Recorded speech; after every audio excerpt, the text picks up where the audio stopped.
What made Marilyn Monroe so beautiful? Did you know that Marilyn was a redhead and that she dyed her hair?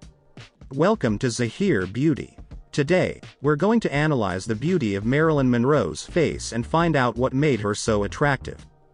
First of all, we must consider that Marilyn's face has changed a lot throughout her life because of cosmetic procedures. And most of the photos of that time are black and white, grainy and low resolution. I'm going to make a lot of use of test photos taken in the recordings of the movies she acted in throughout the 1950s. Norma Jeane Mortenson was born on the 1st of June 1926 and died on the 4th of August 1962 at the age of 36. She was 5 feet 5 inches tall. Marilyn Monroe was an actress, model and singer. She starred in films like Gentlemen Prefer Blondes, The 7-Year Itch and Some Like It Hot. As a Hollywood movie star, she became an icon of 20th century popular culture, immortalized by her blonde hair, her sensuality and her voluptuous forms. Her charisma, talent, sensuality and physical beauty made her admired to this day. Here I will analyze only the beauty of her face. Marilyn has a heart-shaped face. The most prominent feature of her face is the wide forehead and the narrower jaw. The contours of the face are smooth and rounded. Marilyn Monroe has a very feminine face. Let's start by analyzing Marilyn Monroe's eyes. Her face underwent several transformations throughout her life due to plastic surgeries, and her eye region was the most affected. The eye region is very important for the female face. And women can look good with all eye and eyebrow shapes. When younger, she had almond-shaped, hooded eyes with a slightly positive canthal tilt. Hooded eyes are when there is a flap of skin covering the upper eyelid. And she went from this to this. She started to have eyes with a very apparent upper eyelid and a negative canthal tilt, giving that droopy look. I will now explain in detail each of these changes. She had beautiful, harmonious eyes. Why did she do it? What kind of procedure did she have? She made these changes early in her career.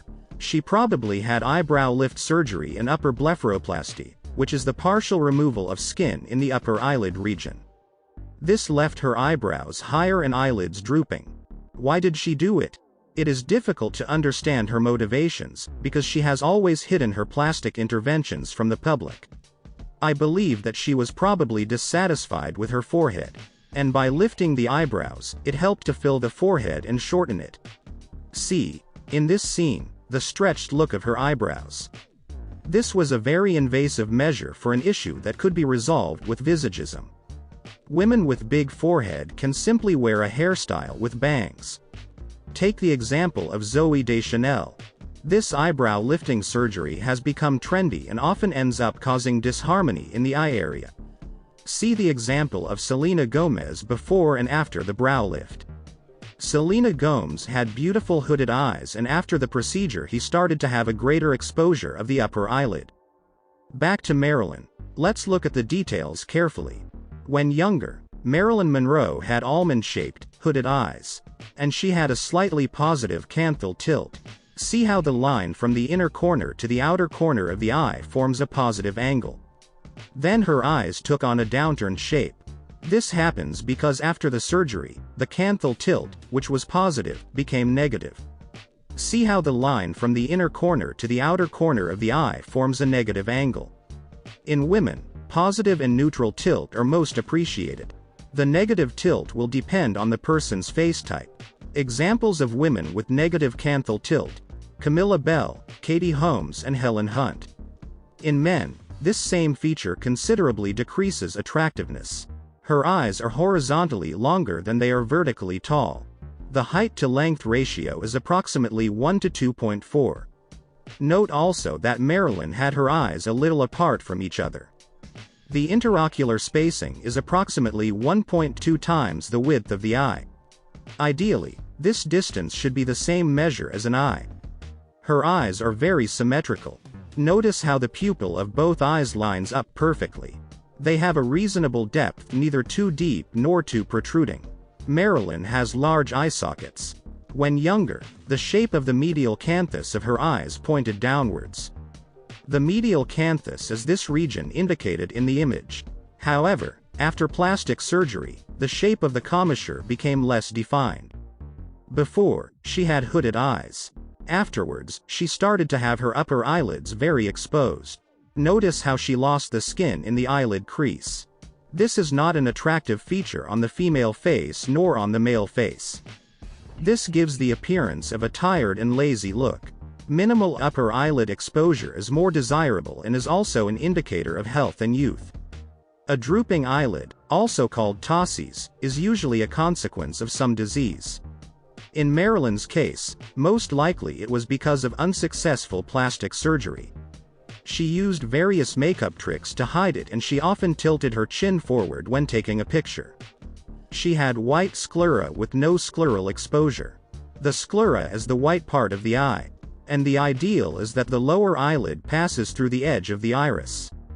And what color were Marilyn's eyes? There is much controversy on this point.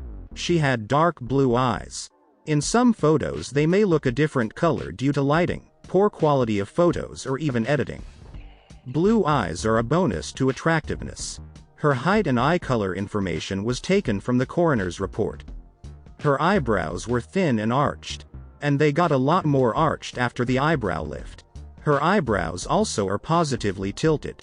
She has a wide spacing between her eyes and her eyebrows, and the spacing got even bigger after the aesthetic procedure. This is a very feminine trait. And the brow ridge is smooth and gracile, which is expected due to the female dimorphism. Let's analyze the middle third of Marilyn Monroe's face. She has an extremely compact mid-third with a 1 to 0.85 ratio, which gives her face a more childlike look. The ideal is a value close to 1 to 1.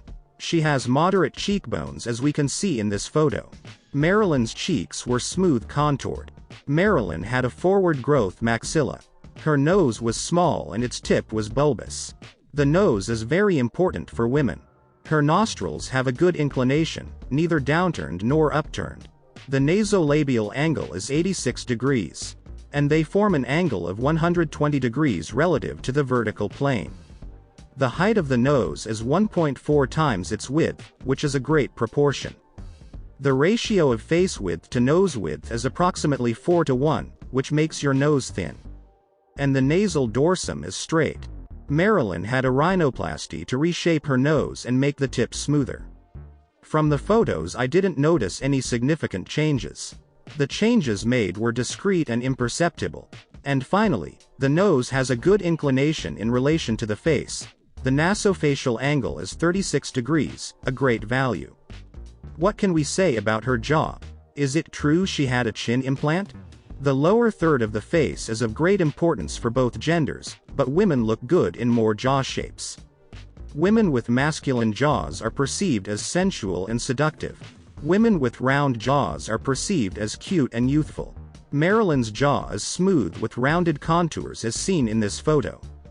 The width of the mandible is 81% of the bizygomatic width. These values are pretty flexible for the female face. When younger, she had tight hyoid skin, which is this region indicated in the image. This is an indicator of health and youth. The ratio between the length of the philtrum and chin is approximately 1 to 2, which is a normal ratio for women. The thirds of the mandible are more or less equivalent to each other. She had a moderate chin projection and normal proportions. She had a cartilage implant in the chin region around 1950. However, the cartilage was reabsorbed by the body. Only the scar remained at the surgical site. Also, I couldn't see any significant differences between the photos before and after 1950. It would be necessary to have photos with the same pose, lighting and facial expression to make the comparison. Marilyn had a forward growth mandible. The best way to observe this is to draw a perpendicular line from the nasal bridge as we see in this image. Her jaw forms an angle of approximately 24 degrees from the horizontal. The gonion, which is the region indicated in the photo, lines up in the same direction as the mouth. Also remarkable is the more rounded shape of the jaw with smooth contours. And the gonion forms a 130-degree angle, which makes your jaw slightly steep, but still within the norm for women. And the ramus of the mandible has an average length. In general, Women tend to have a more open angle of the gonion, a shorter ramus, and a steeper mandible than men. Marilyn Monroe has a very harmonious and smooth lower third. What about Marilyn Monroe's hair? She had a good hairline, with a well-defined widow's peak. Widow's peak is this V-shape that the hair forms on the upper front of the forehead. He had a cosmetic procedure called electrolysis. At the time, this procedure was used to remove the fine hairs along the hairline. We can see in this photo how she had more accentuated hairlines and a much clearer widow's peak. Her hair was full, curly and naturally auburn. It brought together two extremely rare recessive traits. It's a rarity for a person to be both red-haired and blue-eyed. And she dyed her hair platinum blonde and touched up her roots weekly. Other features. When she was younger, she had a plumper face, which is normal for young women. Afterwards, she was left with a moderate level of facial fat. In this photo without makeup we can see that she had some freckles, which is normal for redheads. Her mole was legit. Before she became famous, Marilyn Monroe used to cover the mole on her face with makeup. After the fame, she started to enhance her mole with makeup and it became her beauty mark. She had clean skin with no signs of acne and scars. She had firm skin under her eyes, no signs of eye bags. She had no signs of wrinkles on her forehead or eyes, and she had no nasolabial folds. In general, she had fair skin that was smooth and well groomed. Her lips were full. Lips are of great importance to women. Her teeth were white, straight and without gaps. She had normal-sized ears but had unusually shaped ears, so she always covered them with her hair. When younger, the thirds of her face were roughly equal in size, with the lower third being slightly larger in height. However, after the eyebrow lift, she got a shorter forehead. The ratio between the height and width of the face is approximately 1.4 to 1, very proportional. The ratio of forehead width to height is 2.3 to 1, which gives the appearance of a wide forehead. The ideal ratio is 2 to 1. The neck-to-face width ratio is very close to 3.4 to 5, which conveys femininity. Let's get to the final thoughts. In summary, we can conclude that Marilyn Monroe has a very feminine face with juvenile features such as a very compact mid-face and a large forehead. Her striking points are her full lips and well-proportioned nose. The jawline is smooth with rounded contours. Her eyes are a controversial point. Marilyn Monroe's gaze was enshrined in popular culture as sensual and captivating. However, without makeup her look loses much of its charm. Plastic surgeries have left your upper eyelid with a large exposure similar to cases of ptosis. They disharmonized the natural beauty of her eyes. Sadly, Marilyn Monroe passed away early at age 36 from an overdose of barbiturates. But her memory will live on in the minds of her fans and admirers. What did you think of today's video? What do you think of Marilyn Monroe's beauty? Do you prefer her version before or after plastic surgery? Comment your opinion here, click the like button. We're done here now, and see you later.